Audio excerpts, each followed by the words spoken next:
long eyelashes and a scar running from her forehead to nearly her jaw on the right side of her face. Her startling sapphire eyes twinkled even in the dim lantern light.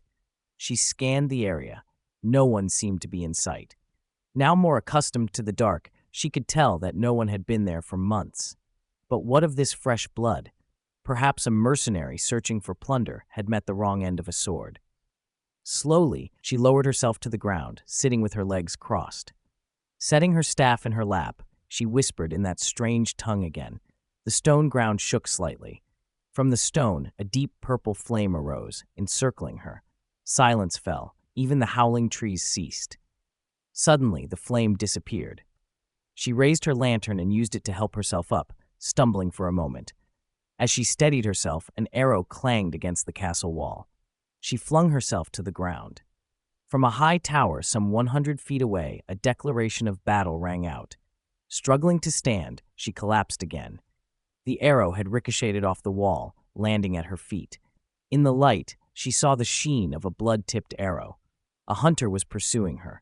Only one so skilled could shoot from such a distance through a small window. A cry bellowed from outside the castle. Gaining some strength, she managed to stand firm, nearly 7 feet tall, with the moon shining through the castle's roof. Her heart pounded. She glanced around, looking for an escape. She had to calm herself. With shaking hands, she reached for her pack. After a few seconds of searching, she found what she needed, a small feather. She raised it to her left cheek. It sparked into a small red flame and then disappeared in a display of sparks. The feather left an orange glow on her cheek. Her hand steadied.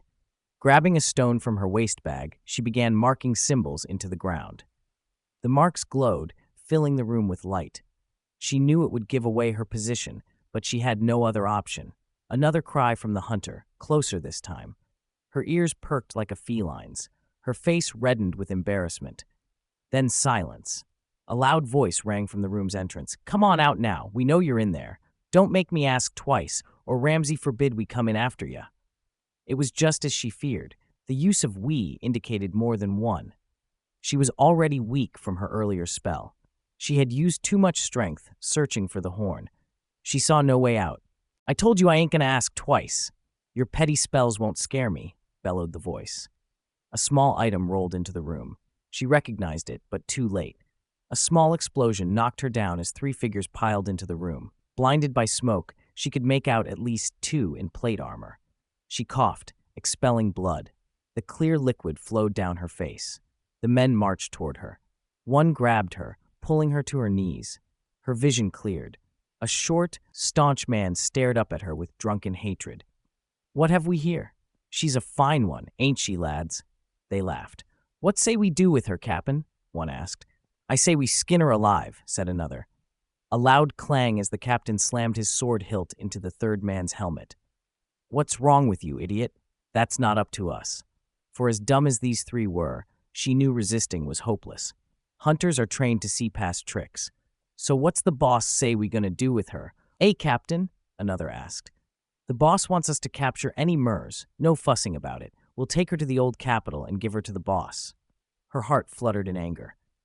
Not that horrible man, she thought. She'd rather die here. The captain spoke again.